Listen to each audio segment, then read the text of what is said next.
So here's the thing about Yoshi Swooper from Long Story Short. He is a fantastic representation about how difficult it can be for neurodivergent people to make their way through life and find their true purpose in a world filled with many people who don't really understand them or their choices, and a society that wasn't built to accommodate their different way of thinking. From his early childhood, we get a strong indication that Yoshi has a prevalent desire to fit in. He states himself that he feels like the extra Swooper, that Avi and Shira are a unit, but he isn't really included in that group. So he always tries to involve himself in any game that his siblings are playing, and enjoys feeling like a part of the team, like he belongs, because he desperately wants to. I mean, who doesn't? So he's often trying to get his parents' or his siblings' attention, and is constantly moving, constantly trying to get the people around him to laugh. However, his expectation for being included is not always how the reality pans out, as we see when Shira first allows him to play basketball with her back in 1998. She's very apprehensive to include him, despite the fact that he's extremely exuberant and excited simply about the possibility of playing with his sister and her friend. Plus, Shira calls him out on his pajama day, framing it as silly and childish when he just thought it was a cool idea, kind of alienating him already. And then when he takes the shot, he misses drastically and accidentally hits Shira directly in the face, resulting in Shira wishing that she never had included him in the first place and blaming him for her injury, and all Yoshi ends up feeling is embarrassed for simply trying to be part of the team. It's really indicative of his relationship with his siblings in general, where he just really wants to be included, but ultimately can't participate as he's supposed to, and is then ridiculed for it. He feels as if he's distanced from Avi and Shira, and while it does have a lot to do with their ages, I think it's also related to how they think as people. Shira and Avi can be extremely similar at times, and even perceive situations the same way, making their bitchy little comments to one another. But Yoshi is always having his own misadventures, separated from his siblings, providing a different perspective in a way that ultimately alienates him from the main group. But later, in 2006, we learned that Yoshi has both attention deficit / hyperactivity disorder, ADHD, and executive functioning disorder. That this impulsiveness, this struggle to pay attention, this resistance to following directions or sitting still is the result of several diagnosable disorders, and is not, in fact, part of his personality. And even his feeling different from his siblings, or as if he doesn't fit in with them, or humanity in general, could partially stem from this different way of working that his brain has. His brain is fundamentally wired differently than many of those around him, and it often results in his choices and actions not aligning with what others expect him to choose or believe a rational person should choose. People with ADHD constitutionally struggle with finishing tasks and following instructions without becoming distracted because their brains often have trouble properly communicating the desired messages through neurotransmitters. Thought patterns are quite literally interrupted by one another. It's not anything remotely voluntary or related to their own self-control. Put in simpler terms, Yoshi can be extremely impulsive and easily distracted by exciting and fun experiences, like when he misses Uncle Barry's entire funeral because he followed a cat across Las Vegas, or when he crashes his ambulance truck because he was taking pictures of a random hawk. He's easy to capture the attention of, even when he's already completing another task of high importance. But I'd say the best example of this type of behavior comes from the episode Yoshi and Baby, where, in 2015, Yoshi is determined to come through for Shira and provide his sperm, so that she and Kendra can have a child. Like I said before, he really wants to be there for her, be chosen by her, to be useful to her so badly. But when he goes into the city to complete the task, even though he states to his friend Danny that he wants to have a quiet night, he ends up spending a long night out with Baby Feldstein, eventually deciding on a whim to make out with her, causing him to finish early in his pants, making his sperm useless to Shira and disappointing her as she perceives he always does. But it's not as if, as she thinks, which, I mean, I don't blame her for that, Yoshi didn't care enough about this task to follow through, as if Yoshi is just constantly disappointing her because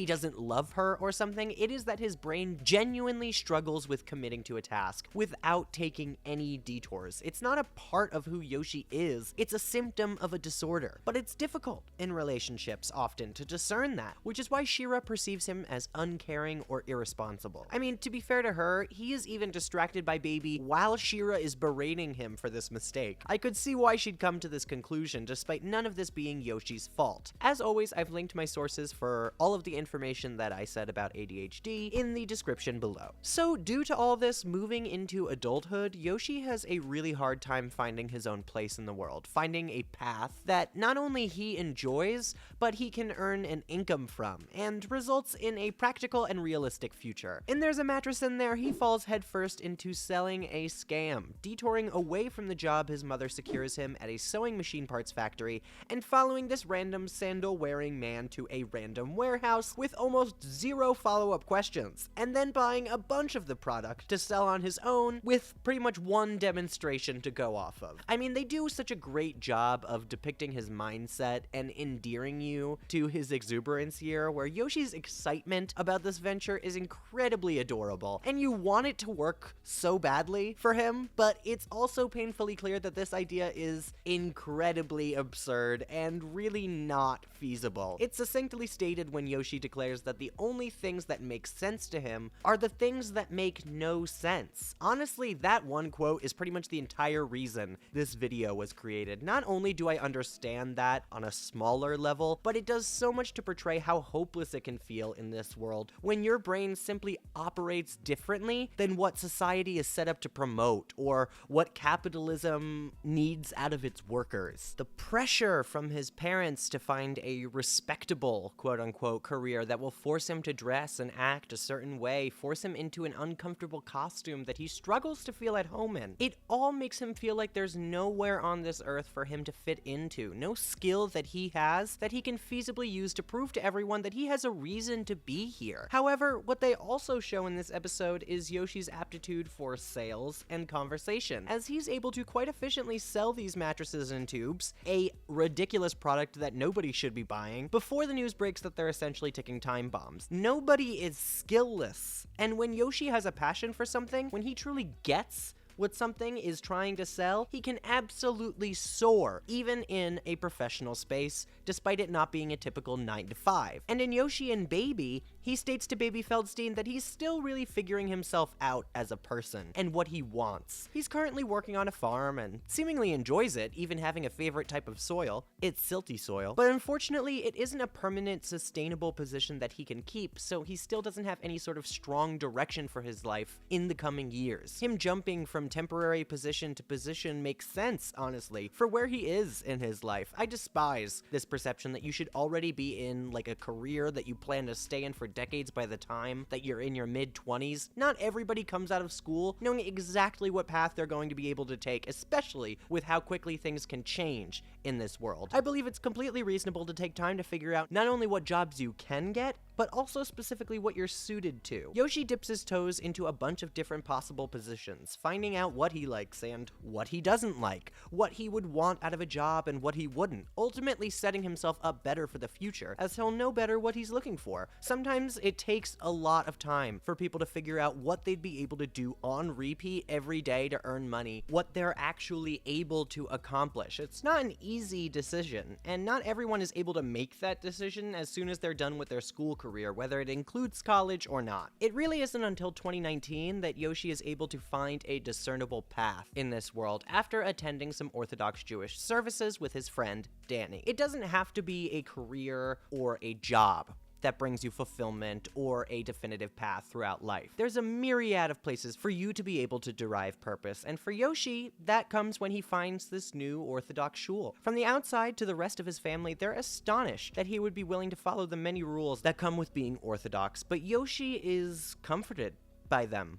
By being told how to live, guided in a direction that makes sense to him. Honestly, Yoshi, and also Kendra, are really great examples about how organized religion can be helpful to people. Generally, I'm not a huge fan due to the history of war and bigotry that can accompany it, and additionally, I never really understood what people got out of it, having been raised Catholic myself, but I always hesitate to say that it is useless, or that it should be done away with entirely, and it's due to stories like Yoshi's. I sympathize greatly with his indecision, his unsure way of navigating this incredibly complex society that we're born into, even more so due to his ADHD and executive functioning disorders. And I believe that if there is a religion out there that just clicks with you, as Orthodox Judaism does with Yoshi, some belief system that helps you feel as if you have a purpose on this earth, that you know where you're going, that you know what you should be doing, I say go nuts, as long as you don't marginalize anyone or advocate against anyone's existence. That's basically my line. It was extremely heartwarming, even if the episode he introduces the concept in is filled with drama, that Yoshi was able to find some stable ground to hold on to after this entire season of us watching him be lost. Much of his time is spent confused, unsure, between positions, not really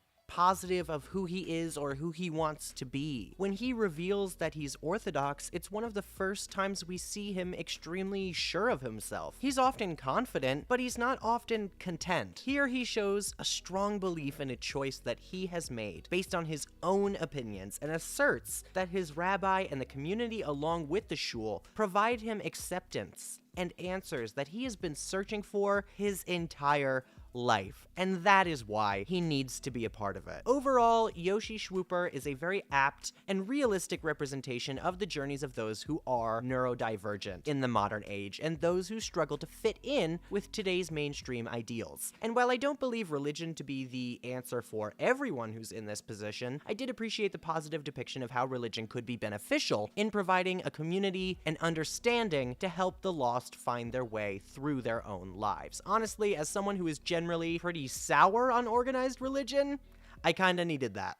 But Yoshi's discovery of a place where he belongs after a whole life of feeling as if he didn't belong anywhere else was genuinely inspiring to me. Regardless of neurodivergence or the specificities of Yoshi's religious journey, most of us can relate to feeling listless and lost. And I think Yoshi is a very encouraging story, urging those of us in that position not to give up hope ever, because we might find our place in the most unexpected of locations. Like, I would never have predicted that Yoshi would become Orthodox Jewish by the end of season 1, but once he did, it made an insane amount of sense to me. And I think that speaks to the great character writing of this show. But I thank you so much for listening. If you want to support this channel further, you can go to patreon.com/PosiTVty. That's PosiTVty. There you get all these videos before they come out on YouTube. You can choose exactly what you want to see on the channel, and you get the essays unedited, so you get to hear all of my mistakes. But also, all the support on YouTube means a great deal to me. I appreciate every like, every comment, every view, even, honestly,